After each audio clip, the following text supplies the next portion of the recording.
Et puis cet atelier organisé par la Direction générale du commerce en partenariat avec l'Organisation mondiale du commerce, les enjeux de cette rencontre avec Léa Lola Bifan Bianvan, Richard Mobiwa. Cet accord de l'Organisation mondiale du commerce sur les obstacles techniques au commerce et mise à jour du centre de référence de l'OMC vient apporter un plus à ce secteur emploi de régulation et de transparence. Nous venons ici au Gabon pour parler d'un cas spécifique, les obstacles techniques au commerce. Parce qu'on a constaté plus les domaines de protection traditionnels, c'est-à-dire les tarifs diminuent, plus on voit le gouvernement relever de barrières non tarifaires qui peuvent s'apparenter tout à fait à des obstacles techniques au commerce. L'enjeu ici étant de présenter les obligations et les droits découlant de cet accord. Les participants venus de diverses administrations du pays vont avoir une valeur ajoutée dans ce domaine. Au niveau économique et commercial, il faut également mettre un maximum de discipline, sans quoi cette cible économique de l'émergence du Gabon à l'horizon 2025 ne peut pas être atteinte. Alors cette discipline, bien entendu, implique le respect de la réglementation, comme l'expert l'a souligné. Donc il a fait référence aux normes, à la réglementation technique qui légifère toutes les opérations commerciales entre États et à l'intérieur des territoires nationaux. Donc ce respect de la réglementation, bien sûr, implique le respect de la légalité. Cet atelier devra déboucher sur une politique d'évaluation du commerce permettant d'assainir ce secteur. Léa Lola Bifan, que vous allez retrouver demain à 7h30 dans le cadre du premier rendez-vous avec l'information sur la première chaîne de télévision. L'information, c'est aussi la promotion du marché financier en Afrique centrale au cœur de l'Assemblée annuelle de l'Institut francophone de la régulation financière qui s'ouvre demain à Libreville en prélude à cette rencontre. Une réunion du conseil d'administration de la COSUMAF s'est ouverte ce jour. Célestin Nguemaobam, Arnaud Mengue. C'est à son siège de Libreville que la COSUMAF s'est réunie en conseil d'administration sous la présidence d'Alexandre Gandou.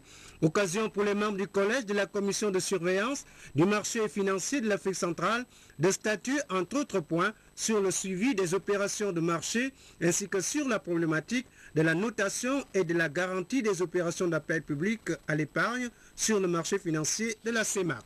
Au terme de ce conseil d'administration, le président de la COSUMAF s'est entretenu avec la presse et a donné quelques précisions sur des aspects liés à la régulation financière.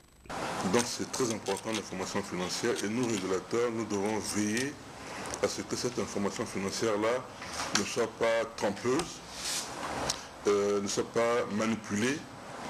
Et il ne faudrait pas non plus que quelqu'un ait une information privilégiée qui lui permettrait d'avoir une position favorable dans ces opérations. Donc si nous constatons que sur le marché circule une information trompeuse, nous devons pouvoir nous en saisir et sanctionner. La journée de mercredi est consacrée au séminaire de formation sur les offres de titres au public. Ce communiqué de presse, le 28 mars 2011, lors de sa tournée républicaine dans la province de Logoué-Ivindo et à l'occasion de la tenue du Conseil des ministres délocalisés, le président de la République, chef de l'État, prenait alors la décision de parrainer et d'accompagner l'organisation du centenaire de la ville de Mékambo en juillet 2012. Dans le cadre des préparatifs de cet important événement républicain, une conférence regroupant les représentants des organismes du système des Nations Unies et autres partenaires du développement se déroulera le mercredi 18 mai 2011 à partir de 9h30 à la Chambre de commerce de Libreville. Cette rencontre sera supervisée par Monsieur le ministre du Budget, des Comptes publics, de la Fonction publique et de la Réforme de l'État, Monsieur Emmanuel Franck Issozengonde, en sa qualité du président du comité consultatif du centenaire de la ville de Mékambo. À cet effet, la presse nationale est priée d'assurer la couverture médiatique de cette rencontre. Nous y reviendrons. Sur les chantiers de la CAN 2012 dans le Haut-Ogooué, le gouverneur Bertrand Mundunga et le président provincial du COCAN, Marcel Abeke, visite guidée Jacob Mukwangi, Fabrice Lemouba de la TV Masuku. Consigne de chantier respectée après la séance de travail, les visiteurs avaient tous droit à un casque à la tête, histoire de partager sereinement l'ambiance avec les 600 employés, si ce n'est plus, sur site qui, comme de beaux bâtisseurs de cathédrales, entendent offrir à cette CAN 2012 un stade de compétition de renom à Franzil-Massoko. Gradins en place, aire de jeu formée, toiture métallique en plein montage et en pleine pose par l'entreprise Amiga, climatisation de tribunes en cours. Le directeur d'exploitation de Sokuba, Manuel Cardoso, maître de la visite guidée, rassure. Aujourd'hui, nous sommes avec la grosse œuvre fin de mars, fin de mai finie. Au niveau général du chantier, je peux dire environ 80%. Vous pensez rester dans les délais de livraison, oui? Oui, bien sûr, beaucoup de temps. Le projet du lot technique est l'un des maillons des plus importants de ce gigantesque chantier. Guy Hassan, directeur du projet. Aujourd'hui, nous sommes quasiment à la moitié des travaux. On est en phase de finir l'installation de la climatisation, de la plomberie et de l'électricité dans la tribune Est. On est déjà dans la tribune Ouest et dans les virages. On pense finir dans les temps.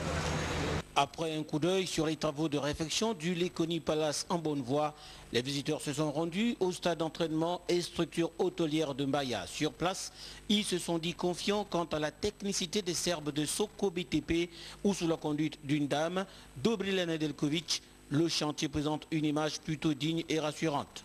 Dernière étape du jour, le chantier de Mwanda dans le département de la Lebombléou où les travaux confiés à Sokofi connaissent une avancée honorable avec des bâtiments déjà couverts.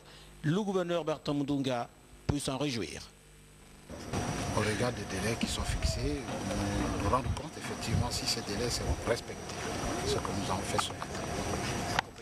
Vous êtes satisfait de cette première journée? Tout à fait, nous sommes satisfaits de l'avancement des travaux. Ajoutant que les villes d'Ngoni et Bongoville constitueront le clou de ce périple. Enfin, de la question de réfugiés congolais au Gabon, c'est le thème qui sera débattu à la faveur d'une table ronde ce soir à partir de 21h30 avec le HCR, le président du comité des réfugiés congolais, le CEDOC et le gouvernement représenté par le conseiller diplomatique et juridique du ministre des Affaires étrangères. Une table ronde qui sera animée par As Ndiengi. Rendez-vous à ne pas manquer sous aucun prétexte sur la première chaîne de télévision à partir de 21h30. Précieuse collaboration d'Edgar Djembi Doukaga qui vous donne rendez-vous à 13h, Tassiana Minko à 15h, sans oublier Cyril Longa Lekouo, dont Philippe et toute l'équipe d'antenne. Merci pour votre attention. À demain 20h.